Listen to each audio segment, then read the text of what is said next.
The Australian Financial Review. Hello, I'm James Thompson, Senior Chanticleer columnist at the AFR. Welcome to our weekly news breakdown of all things business, finance and markets.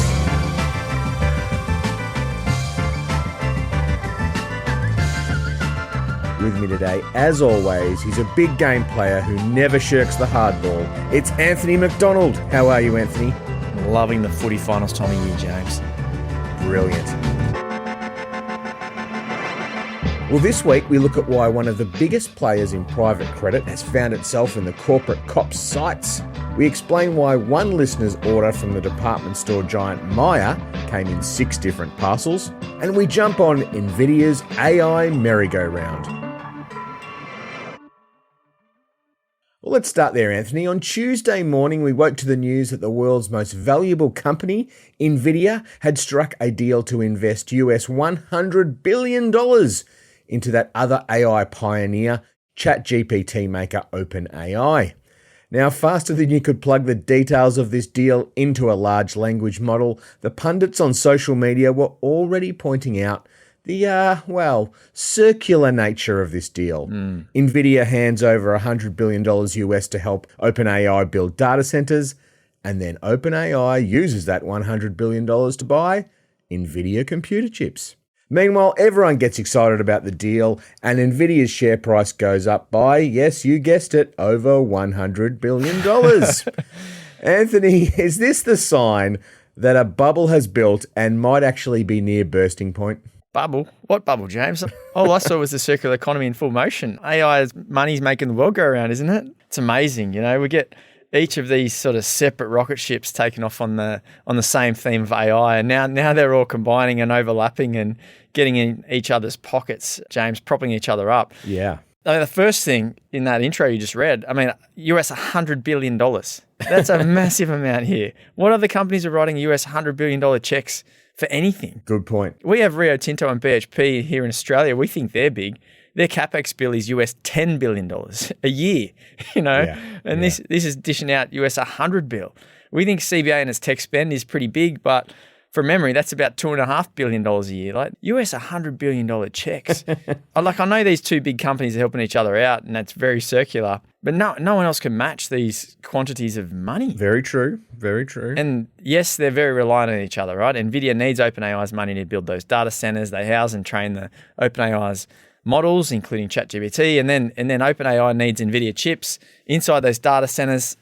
So they do rely on each other, but it's all moving so quickly, James. I mean, I'm still getting my head around OpenAI's announcement from a couple of weeks ago that it's going to flip over to be a for-profit benefit corporation. Yes. Apparently an entity that makes money but's committed to the social and public good. I mean, I got no idea what that means. And, this could change the game again. But you're right. It's extremely circular. I'm glad you mentioned OpenAI's previous deals. I don't know if you recall, a few weeks ago we talked about Oracle. Yep. Another US tech company. And OpenAI agreed to spend $300 billion with Oracle over the next 10 years or so to basically hire out AI computing capacity. Now, you want to get a little bit more circular, zoom out and think about, the problem with that OpenAI's promise to Oracle was that, OpenAI doesn't have $300 billion. Yeah, totally. Its revenue at the moment is $12 billion a year. But look what it gets now. It gets $100 billion from Nvidia, which you can use to buy some Nvidia chips and give some money to Oracle, and the whole wheel just keeps on turning. Now, the one thing that makes me a little bit skeptical, Anthony, just look at Nvidia's sales, its quarterly growth rate of sales of chips to data centers. Yep. It's gone from about 16% at the start of this year to about 5.5% in its latest quarter. Now, that's not bad. I mean, most companies would give their right arm, their right leg, and their left ear to be growing at 5.5% a quarter. Brilliant growth. But it is slowing, and you look at this and you go, is there a chance Nvidia's buying its next lot of growth? It's the world's most valuable company. Expectations are high, needs to keep priming the pump, and that's what this feels like a little bit to me.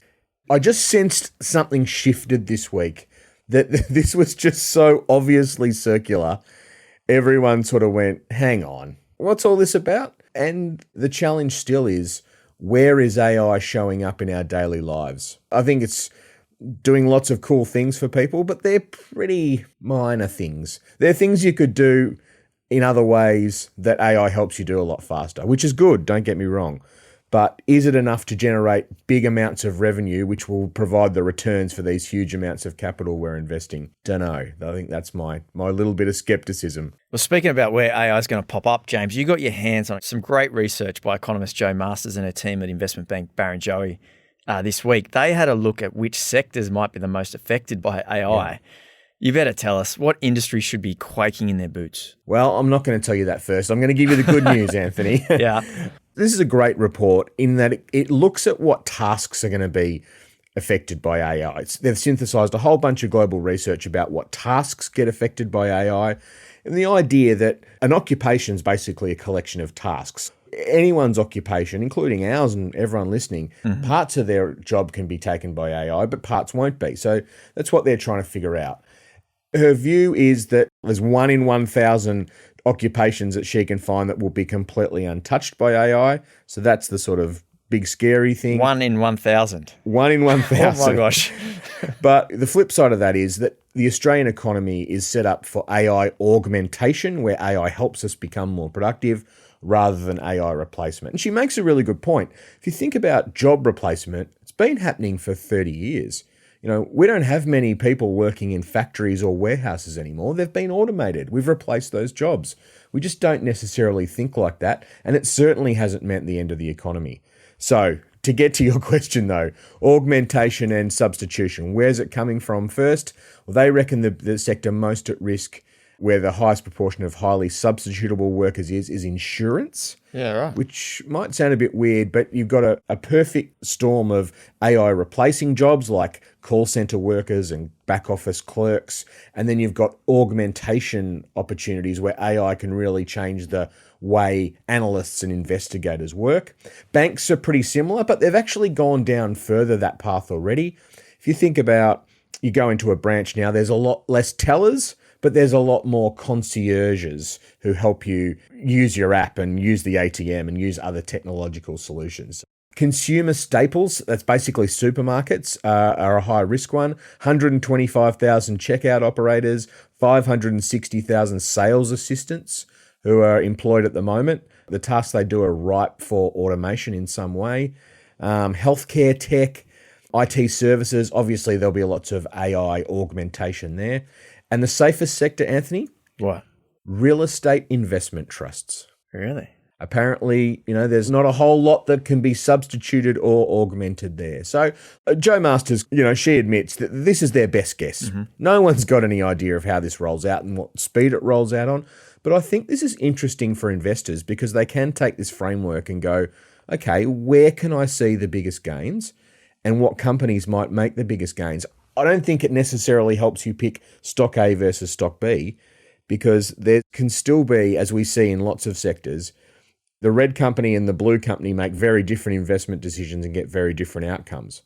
But how those 2 companies or 3 companies or 4 companies invest in AI could be pretty interesting and important. So we're guessing with all this stuff, Anthony, but I just like this report in the way that it approached the practical nature of how AI can change things and then linked it back to our own ASX. So full marks to Barrenjoey on this one. Did Jo Masters and the team say anything about AI's ability to write thought leadership pieces and do economic analysis? Funny you say that. Yes, they did. Did they? They used AI to synthesize all this global research on what tasks get affected by AI. Yeah, right. They did a video presentation about this, and they used AI to help write the script for that, the first draft for the script for that video.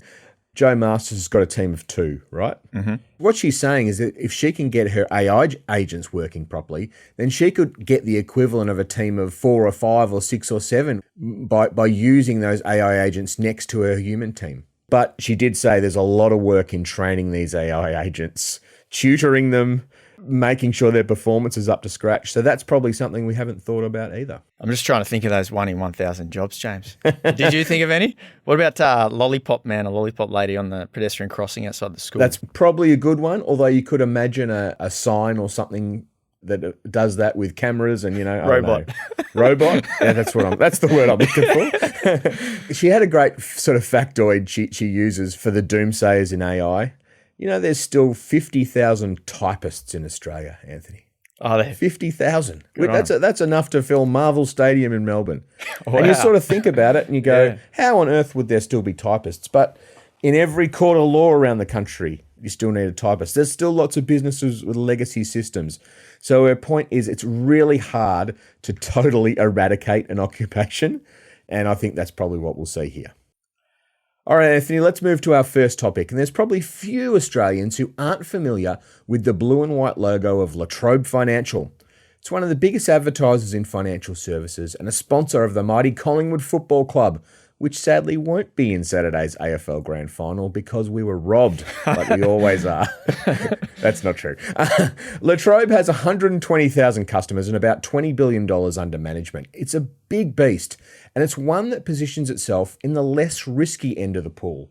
You go to Latrobe for steady, pretty boring returns, not to take big risks. But this week, Latrobe found itself squarely in the sights of the Australian Securities and Investment Commission, the corporate cop, which placed stop orders on 3 of its funds, meaning it was unable to raise any more money in those funds. It's been a big deal in the world of private credit, and one that brings together some massive issues. Anthony, let's work through this a little bit. Well, lots of people, they'll know the Latrobe brand and they can probably picture it in their minds. They might not know what it actually is and does. Can you explain the Latrobe model to us a little bit? Latrobe's kind of like a bank. Without being a bank, James. It's not a bank. That's what this week's all been about. Very important. But it certainly looks, smells, and sort of quacks a bit like a bank, right? So Latrobe does 2 main things. It raises money from customers, just like a bank raises customer deposits, lures them in with 6% or so, interest rates, often for fixed terms, like 12 months, similar, again, to what a term deposit at a bank sort of looks like, except it's not. And it uses that money, what a bank would call deposits, to loan to customers. Traditionally, it was mortgages, mum and dad property mortgages, perhaps people that couldn't get finance from the big 4 banks. They might be self-employed. Yeah. Or for whatever reason, they're deemed a bit riskier from the credit perspective as far as the banks are concerned. Latrobe would lend to them, and it will charge more for a loan than a bank typically would. It has a higher cost of funding and will charge a bit extra interest. Now, Latrobe's diversified its asset management book more broadly into private credit. I was speaking to another private credit player this week, and they said they'd seen Latrobe in a shopping centre funding package recently, for example. Now, Latrobe would argue, and it does in its audited results, that it's powered by a technology-enabled credit platform, and that's the sort of secret that keeps it all together, and that's the competitive advantage. But, I'd say it's a well-known name, well-known brand. It's been trusted. It hasn't lost clients' money. And I think in most investors' minds, they would kind of think of it like they would a bank, right? At the end of the day, and similar sort of product to a term deposit. But if you had to sum it up, James, I guess it's like a combination of a non-bank lender and an asset manager. It's owned by private equity, the Canadian firm Brookfield, which a lot of people will be familiar with that name. They bought it off a different private equity firm. It's grown like wildfire in the past decade under these 2 private equity owners. And the second owner, Brookfield, is now trying to find another buyer for it. It went through the ringer in the past week, James. Why did ASIC have such a bee in its bonnet about Latrobe? Well, I think, Anthony, part of it is that Latrobe is the big beast of the private credit sector. Yeah. Private credit's a new sector in Australia, and Latrobe is sort of at the forefront, whether it likes it or not. As you say, I'm not sure Latrobe really calls itself a private credit player, but it's in that same ballpark. Private credit's become a big sort of catch-all term, and Latrobe's in there. Latrobe has a bit of a target on its head because its marketing's been so successful. It does all that marketing, A, to grow, but B, to reassure people that it is a real big financial institution that stands behind its products. And what ASIC has been upset about is pretty technical. So you will notice whenever you hear a financial product sold, there's something called the PDS, the Product Disclosure Statement. Now, no one ever reads these things, but inside the PDS is something called the TMD. Oh, yeah. The Target Market Determination. And if you think people don't read the PDS, you know they don't read the Target Market Determination. But anyway, ASIC had a bee in its bonnet about how Latrobe's Target Market Determination spoke to which clients it thought these credit products were for. Now, there's a number of rankings. I won't take you through the archaic details, but the way Latrobe described its products is that it was for a core group of consumers, and those consumers could have up to 50% of their investable assets in these credit funds. Which is a lot. It's a lot. It is, yeah. What ASIC wanted and has now got is for Latrobe to drop that rating down to a minor rating, which would suggest that it's suitable for investors to put 25% of their investable assets.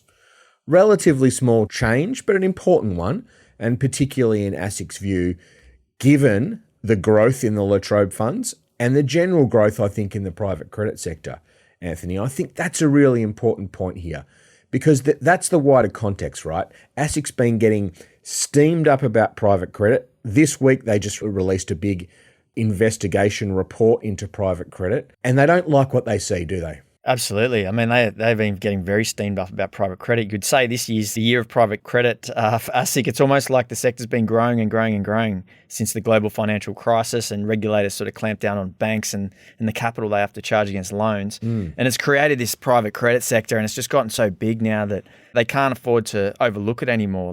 So they've been thinking about the sort of systemic risk in private credit, and they've been thinking about the practices in private credit because it's just become too big and too important to Australian capital markets. So you might remember we started this whole year talking about the public markets versus private markets debate, which pretty quickly looks like it's turned into what can we do to defend public markets, and then what can we do to go after private credit, or what needs clamping down in private credit to clean it up basically and protect investors that are in the sector. So the week started out with a report from ASIC looking at the private credit industry, and they hired a couple of experts and they got them to go through a bunch of private credit funds and look at those funds, their disclosures, the relationships they have with investors, what they're investing in, all sorts of stuff. And they found a few problems there, James, some really basic stuff that just shouldn't happen. Disclosures on fees, disclosures on related party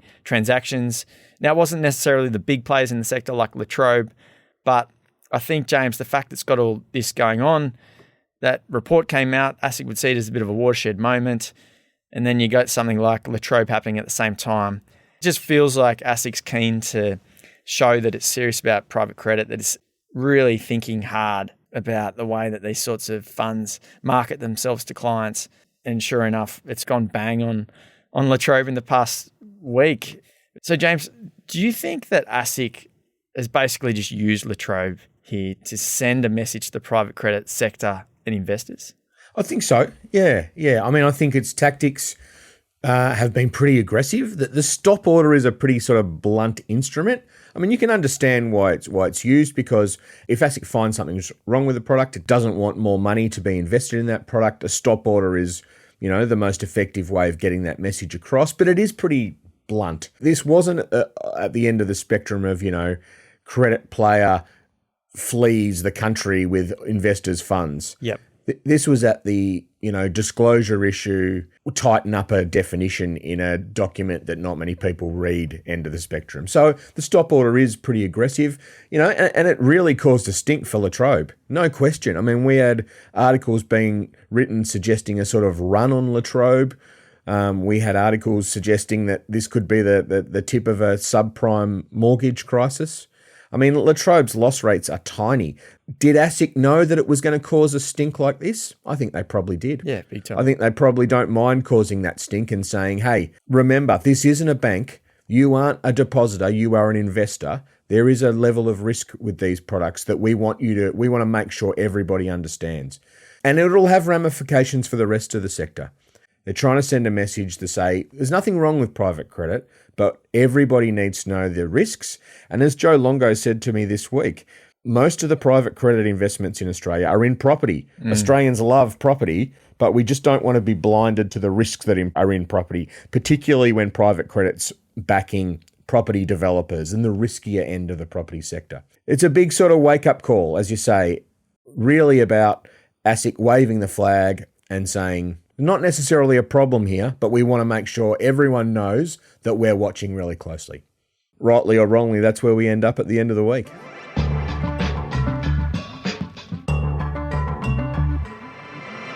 Okay, James, let's move to our second topic. And a few weeks ago, we got a great question from a listener called Mark in Victoria. Now, he ordered 6 items from Myer's online store for his kitchen, a spatula, some pans, that sort of stuff. But he was amazed to find that the 6 items came in 6 separate different boxes, including a box for the spatula. So he asked us, James, how is it that businesses like Myer make money while absorbing the costs of a clearly inefficient sales system, which leads to one box per product being posted to customers? James, that question was a beauty, right? Myer had its full year's results this week. Can you answer that question for Mark? I can, Mark. The answer is they're not making money. Myer posted a statutory loss of $211 million. Now, that was mainly due to non-cash write-downs of a business it bought from Premier Investments, a set of apparel brands. But its underlying profit fell 30% to $36.8 million. And Mark actually hit the nail on the head. The crazy number of parcels he got for his order, it's actually a big part of the problem. What happened, Mark, is that in 2021, it decided to build a new national distribution centre. It's omni-channel retailer now, selling online through the stores, got to have a whiz-bang new distribution centre. I think it opened the distribution centre in August of last year, and by September, it was pretty clear that something had gone horribly wrong. Basically, the distribution centre was pretty automated, but the computers weren't talking to the robots as required. And what that has meant is that it's been difficult for Myer to fulfill online orders out of that distribution centre. So how have they filled the online orders? They've filled them in the actual physical department stores. So what I expect is that those 6 items that Mark ordered have come from 6 different Myer stores all around the country. So they can't coordinate, sticking his spatula with his pans. Mm-hmm. Therefore, they just whack the spatula in a box and off it goes. Maybe Mark bought the fancy spatula and it was $10, I don't know, or maybe he got the $5 one. But the cost of sending a parcel, he's absolutely right. There's not much profit in that business once you get it done. And what we saw is that this distribution centre problems, they did wipe $16 million off Myer's earnings in 2025. Wow. And now, Anthony, the new executive chairman there, Olivia Worth, who used to run the loyalty business at Qantas, which we talked about last week, she's going to have to invest another $32 million in this distribution centre to actually make it work properly. So it's a bit of a disaster. But it does speak to a broader issue, doesn't it, Anthony? Because Myer's been struggling for a long time. Worth's been brought in to turn the company around. But as well as trying to fix the distribution centre, she also did a big deal last year, as we mentioned, which was buying 5 apparel brands from Premier Investments, which is the group run by Solomon Lute.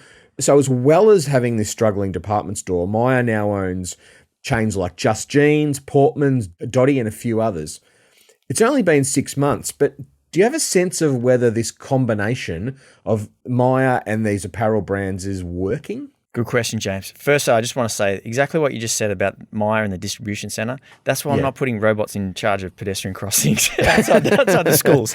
That's why I reckon they're one of the 1 in 1,000s that are safe. Fair point. As for Myer buying these brands, I mean, if you're an optimist, James, you'd call it a work in progress, huge potential, very early days.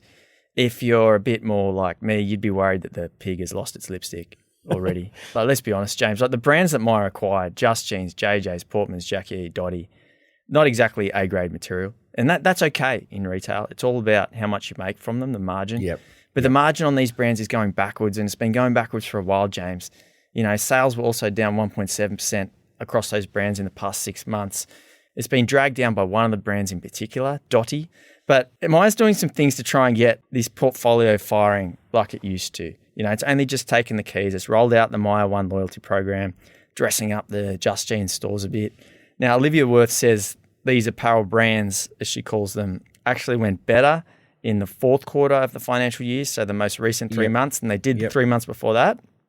That's a good sign. It shows there's a bit of momentum there. She's got something to work with. Also, the fact they're rolling out this Myer One program, which is the loyalty program, something else we've been talking about recently, James.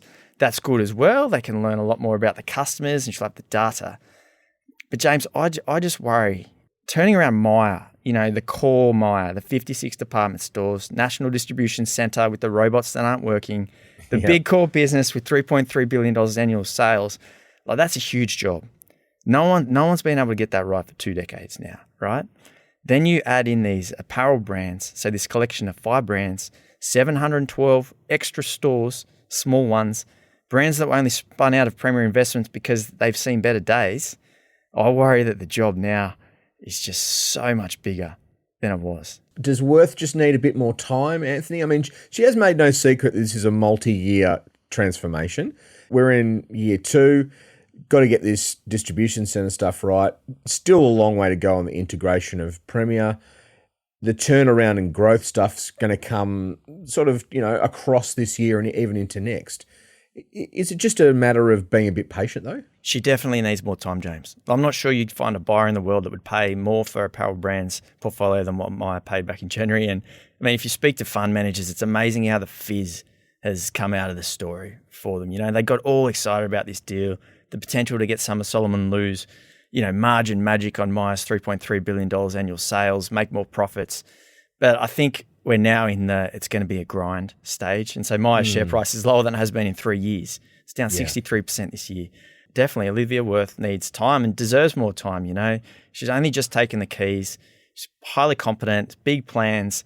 She's a Myer executive chair and she signed off on this deal, and it takes much more than 9 months to judge anyone on something like this. And she's made it pretty clear, or she did the other day at least, at the strategy day as well recently, it's a lot of it's about data. And once she has the data and she gets that from the Myer One program, she'll know exactly what customers want out of these brands. She'll know how to refine the store's product offerings. She'll know where to invest to target new customers.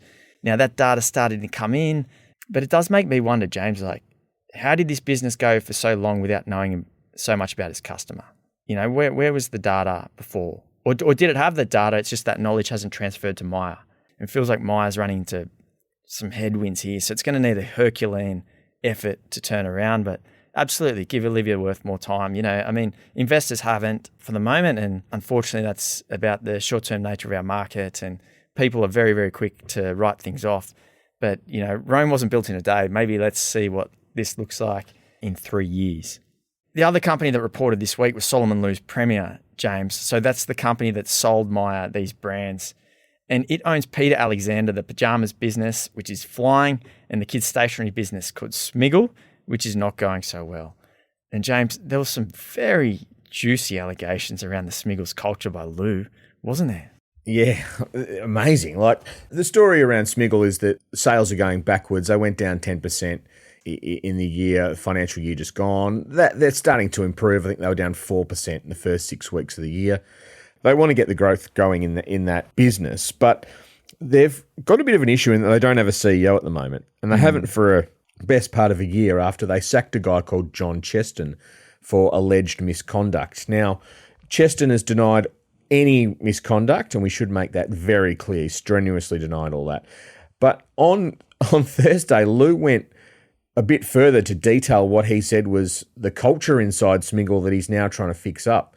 And he said there'd been bullying, sexual harassment, drinking, and even gambling, Anthony. Inside a children's retailer. Yeah, inside a retailer that sells colourful pens and stuff to kids. Yeah, right. So Solomon Lew's clearly unhappy about this. Investigation's still going on. As we say, Cheston's denied any allegations. Don't know where this ends. But in some ways, it's yesterday's story. The challenge for Smiggle is to find a new CEO and make good on Lou's plans to grow the business internationally. They're setting up in the Middle East through Asia. He's very excited about those opportunities. He just says, I need a CEO who's more focused on international growth rather than domestic growth, and he's still looking. So let's see where that one ends up, Anthony. It was quite an incredible media briefing, though. Certainly a bit more colourful than we expected. Just like the texters. All right, Anthony, we'll come back after the break. It's AFL Grand Final day on Saturday, but on Tuesday, the heavy hitters from the RBA will take the field. Back in a sec.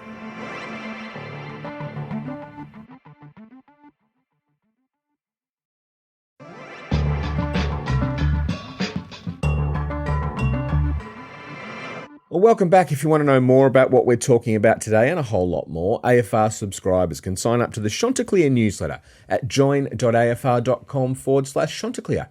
Every Saturday morning, the newsletter pulls together the best Chanticleer columns from the week and delivers them straight to your inbox. All right, Anthony, as I mentioned, AFL Grand Final day on Saturday. The Cats versus the Lions. Who's your tip? Oh, mate, you're asking the wrong person.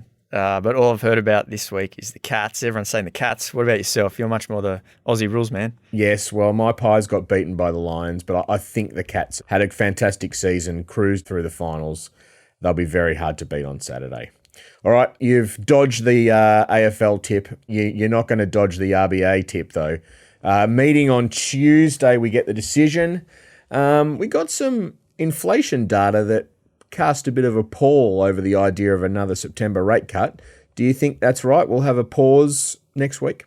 Yeah, hold, James. I mean, the inflation, it was just a monthly reading this week. Headline 3%, trim mean 2.6%. I mean, it was okay, not terrible, but it doesn't scream interest rate cuts to me. And we've seen all year, James, RBA seems to focus much more on the quarterly CPI data, more reliable, less noisy. We've had 3 cuts this year. All 3 have come out of the quarterly data. The next quarterly data is released for the September quarter at the end of October.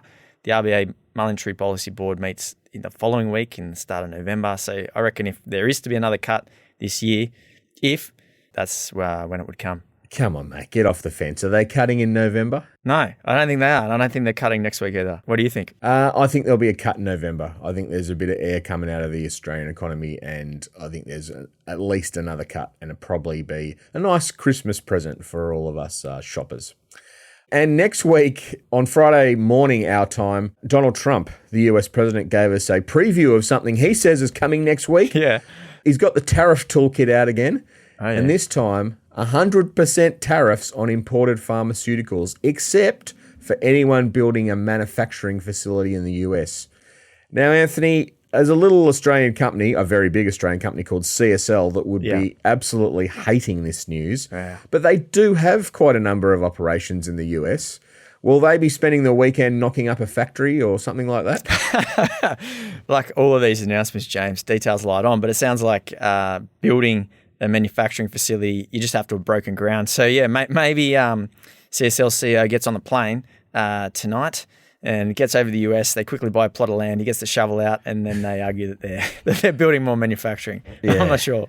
Yeah, one to watch. I mean, we've sort of had a bit of a break from tariffs in recent months, but this would put the tariff story right back on the front page. So watch that next week.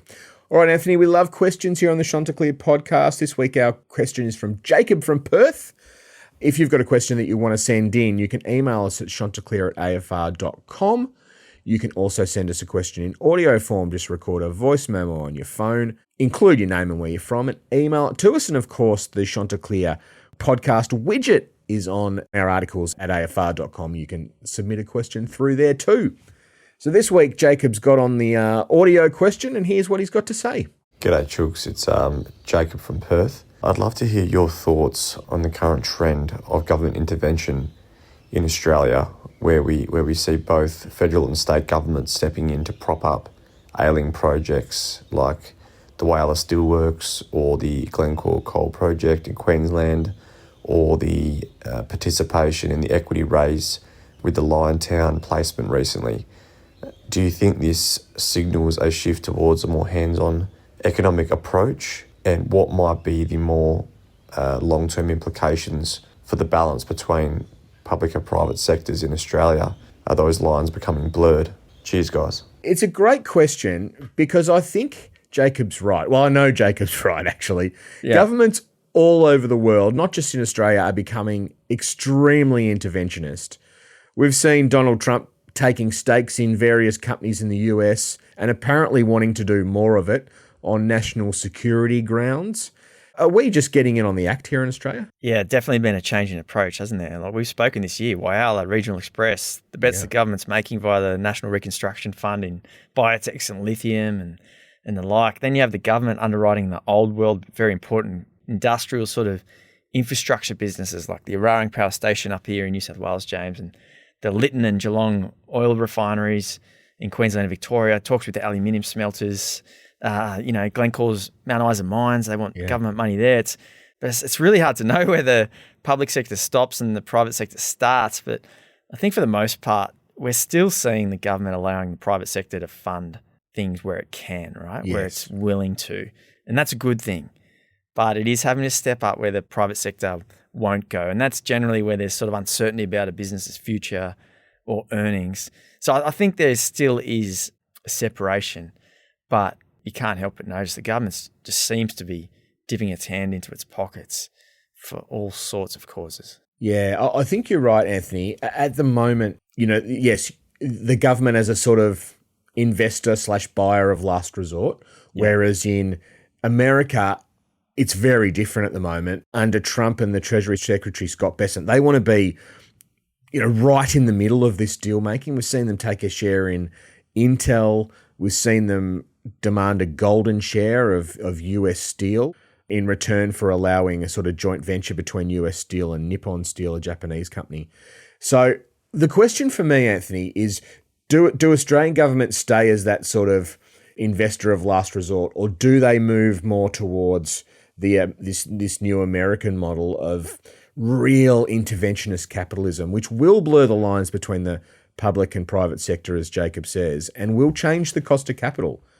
If you're government-backed, you have a lower cost of capital and an advantage over a company that doesn't get the blessing of government backing.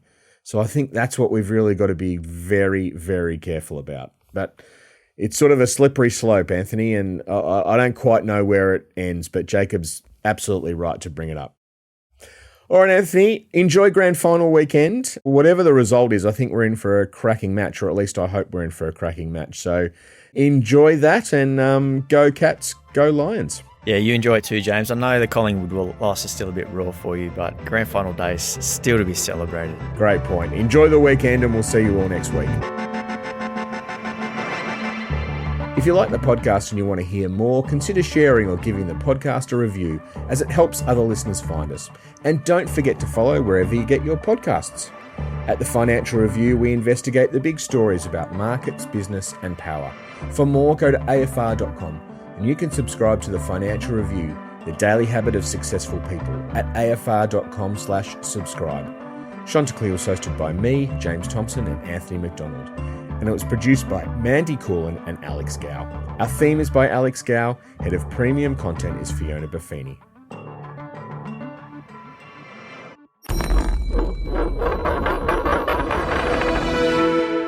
The Australian Financial Review.